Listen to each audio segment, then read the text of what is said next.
Hello, everyone. My name is Hafsa Nashdan, and I have my classmates Noha and Aisha here with me for today's podcast episode. Hi, everyone. Hello. Okay, it just kept on going. Anyways, so throughout our course, Reading Minds with Professor Victoria, we have extensively explored the capabilities of fiction, particularly in terms of its ethicality and its dimensions to empathy as well, which leads us to today's podcast episode where we will be discussing the intersectionality of trauma and fiction. So, are there certain lines that can't be crossed, or is the field of fiction open to all? We will be referencing the work of Robert Eaglestone titled Trauma and Fiction, where he investigates the extent to which trauma can be incorporated into fiction. We will also be referencing Susan Choi's novel, Trust Exercise, as it is an interesting novel that may be used as a solid example for how trauma can be represented in fiction. Now, we will have Noha who will give us a brief summary of both texts to guide our discussion and to help our listeners follow along. Okay, hello everyone. So I'm going to be providing a brief summary to the novel. The novel Trust Exercise is set in the 1980s at a highly competitive performing arts high school in an unnamed American city. The story initially follows Sarah and David, two students who've passionately fallen in love. And their drama teacher, Mr. Kingsley, is presented as an intriguing character as he somewhat seems to have a special interest in Sarah and David's relationship.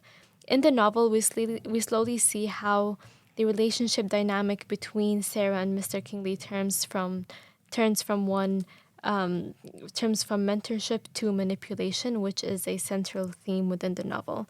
Furthermore, the book explores themes of consent, power dynamics, and the reliability of memory through a plot that unfolds in three parts. And it reveals the layers and perspectives of its characters over time.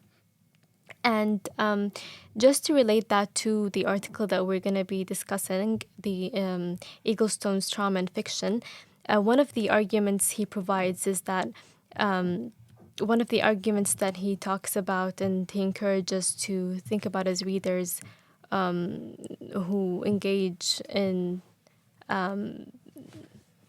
novels regarding trauma is whether we as readers can be witnesses Trauma. to trauma. Yeah. Yeah. Okay, thank you, Noha, so much for these two brief summaries. And on the mention of Trust Exercise, I read the book. I thought that was interesting, as Hafsa said, but the minute I came at specific scenes, I had to put down the book because of how like explicitly traumatic it was, even for me as a reader. But then thinking about it, it's clear, like according to Eaglestone's argument, that trauma and fiction are very intertwined, and like we really can't separate this relationship because, on one hand, he says that trauma is a wound. It's both physical and psychic, while fiction, its purpose is to tell the human experience. So this trauma, we it's this like trauma and fiction relationship, it's everywhere. We can't really separate it from one genre or one like mode of media because it's everywhere. And like, I have read books, I have watched TV shows. I feel like many of them like try to utilize or maybe exploit this relationship to make like a captivating good storyline that tries to transform the reader or the viewer to another level, and to try to capture like the characters experience because of how like depersonalizing trauma can be. Because like what I think about is that um um trauma can really like minimize a person to just like their wound or their experience, and it tries to like evacuate their personality or all like other aspects of their identity and just like focus on that. But then fiction tries to, provide the backstory of it. So it really gives us this question. And I'm sorry for talking too long, No, but it's okay. like it just makes me think like how can authors balance like their desire to tell like a compelling story with the responsibility of approaching trauma with caution because of how triggering the nature of trauma is. What do you guys think? I think it's interesting how you mentioned how trauma can take away from a person's individual characteristics or character or personality or whatsoever. And I think a perfect example in this conversation would be Susan Choi's depiction of trauma, where throughout the book we are sort of uncertain in terms of like how reliable is she as a narrator? Is this actually what happened? And this is often the case with trauma because usually once you do open up about your trauma, even with yourself, there is always this element of uncertainty. There's element of doubt as to whether what actually happened was traumatic or not. And I think when we encounter that in fiction, I think it's a sign that the authors are trying to do the process of sustaining a traumatic injury, be it physical or mental or in whatever form it comes in, accurate representation. Because often we see that in certain TV shows, such as 13 Reasons Why, where it follows the story of a girl who records tapes on people who supposedly pushed her to commit suicide. And so in shows like that, we see how there is always this certain representation of trauma where they know for a fact that, yes, they have sustained a traumatic experience and they do everything in their means to sort of deal with that and sort of heal. When really, in cases like that is depicted in Susan Choi's book, we see first there's an unwillingness to even accept that something traumatic happened. So this is just one example of how trauma in fiction can help the readers understand what exactly is trauma. What about you, Noha? What do you think?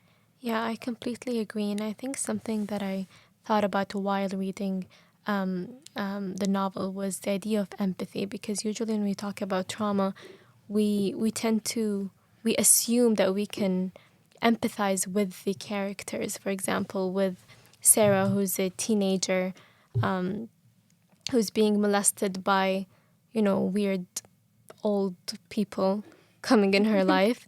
But then we don't, the issue with, to me, the issue with like fiction that deals with trauma is that you are not only writing this book for people who experience trauma, you're also writing this book for people who did not, for women, for men who have the same behavior towards smaller people. So to me, it's just, I think it's a problem when we assume that every reader can empathize with the person who's going through trauma in the book. And this ties back to your point, Aisha, about how I think rightfully says how trauma can reduce the experiences of individual to the experiences they go through. And so to me, I feel like we should not assume that empathy is a given, because these novels are read by a big audience, and sometimes that could be unjust to the individuals who actually go through trauma in real life. So just to consider the element of empathy and who has the capacity to empathize with the characters, I think that's an important to consider while writing a fictional story about a very like heavy topic like that. I think it's interesting how you mentioned who exactly is the audience for trauma fiction, because nowadays we have sort of this knee-jerk reaction that, oh, trauma shouldn't necessarily be something that we read about or get entertained by. I think during our class discussions, we have also questioned, can people be entertained by trauma? And if so, is that actually- Problematic. yeah, is that problematic? Is that disturbing? And a lot of us, we thought that, you know what, which person in the right mind would be entertained by trauma? When really, entertainment does not necessarily mean, oh, you know, you're Having fun reading it, yeah. or, you know. Yeah, exactly. I think it's more so like, as you mentioned, who can sort of interact with the text in an engaging and a meaningful manner. So I think that also directly tackles the question of who has the right to write trauma fiction, for example. Just adding on to Hafsa's point, I think the fact that he said, empathy is not something given, it's not like a given characteristic. If you're a reader, I think we should really focus on this point, because it goes in contrast to all these claims or arguments that say a story without trauma or without something that really captivates the reader is not a best-selling story. But actually, that's not the case, right? We should really differentiate again between who interacts and who does not. There is two audiences here that the writer should target. It's the audience that can have some level of relatability, like they can relate to the story, and the audience that are just, that just want to have some secondhand experience of what a character like Sarah, for example, is going through. Because again, trauma really devours a character's personality and just limits them to just their wounded self. So here, we want to try to think of an approach where the author can, you know, tackle this issue, this sensitive topic, in a way that does not trigger people. It does not overwhelm you as a reader. So here, my question is, in what ways can fiction be harmful when it comes to portraying sensitive topics like trauma, and how can we offer a solution to that? I think it's important to make a distinction here that trauma fiction, its entire objective is not to make people uncomfortable. I think that kind of reduces the dimension of trauma fiction, because in Eaglestone's work, he talks about this element of literary unsettlement, and this just directly refers to how when you're reading traumatic fiction, you get uncomfortable, you get unsettled, and your knee-jerk reaction is to put the book down and go towards more conventional fiction texts. But instead, I think it would be important to realize that trauma fiction, while unsettling, it is necessary.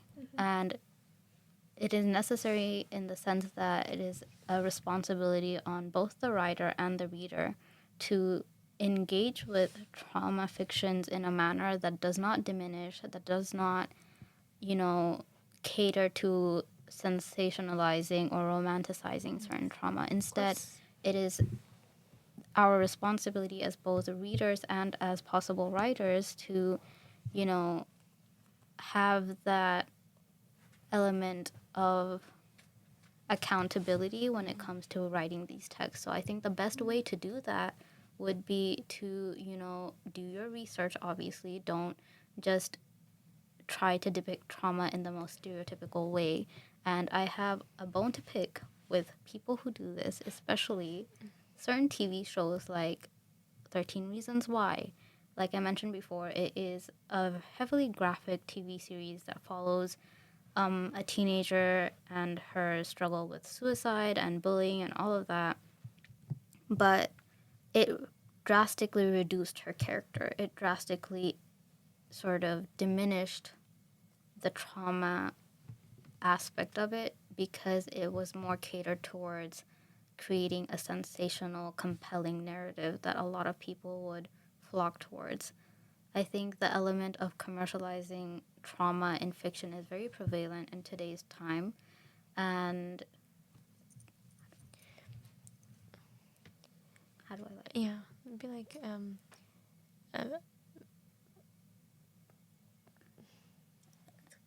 Cut this off. okay. it is very prevalent in Very today's time, and I'm interested to know, like, what exactly would you categorize as, what was your question called? Sensitive.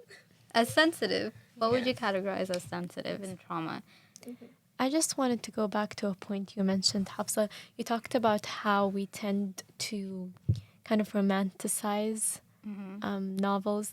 I feel like this is a human nature when we read something. We just, because it's not real, we kind of, in a way, put our fantasies, like we expect our fantasies to come to life through the text that we're reading. And I think this is very important to consider when we're reading trauma fiction, because this is not a normal, as you mentioned, this is not like just any other novel. So one of the ways in which we can avoid into problematic Depictions of trauma in fiction is by being aware of ourselves while we're reading it, not just doing our research, but also trying to see, like, okay, how are we, because some people, for example, can be romanticizing a relationship. They can be romanticizing the relationship between Mr. Kingsley and Sarah, because unfortunately, as you said, a lot of the work nowadays are commercialized, and we see a lot of teenagers romanticizing relationships, like teacher-student relationships, and they're also promoted in stories like Wattpad reading. So all of this, it became a theme. It became a thing that, especially teenagers hang into, like they're kind of like a fantasy. So I feel like it's the responsibility of the writer as well to be aware of how their plot, how their storyline also feeds into existing tropes, like stories that are widespread among, people who are not old enough to have mature ideas about certain relationship dynamics, like teacher-student relationship. To add one more point, like since you guys were talking, this idea that the responsibility falls on the reader, I agree with it, but I don't want to fall into this problematic perspective that the responsibility solely or like fully falls on the writer, even though on the reader, sorry, even though I think the writer, he comes or she comes from this perspective that, it's liberal arts and they should be able to express whatever they can in a novel. It's totally their freedom. But I think on the mention of 13 Reasons Why, something shocking that I just discovered lately is that prior to that show being, broadcast and produced, actually the number of suicide rates has increased just right after that show, and many research journals had said or put the blame on 13 Reasons Why because of how, suicide became very idealized and romanticized, that some people urged the producer to cut off that one scene where it was very explicit, it was graphic, and I think that nothing can be done to, about that, because that in itself was the author's responsibility and the producer. So it's just a nuanced and a complex issue, but we need to consider both sides as well. I totally agree. Okay, I hope you enjoyed our discussion. So, just to conclude, today's episode was a little bit short, but we have reached a tentative conclusion in confirming that in fields such as trauma fiction, It is up to us as readers and as writers to sustainably and critically engage with fictional texts that incorporate trauma. In our discussion, we also emphasized the importance of both reader and writer to not diminish the character in the text solely to their traumatic experiences, but as Eaglestone puts forth, we should not approach literary works on trauma as fiction about trauma, but as reading with trauma in mind. That being said, we hope you enjoyed our podcast.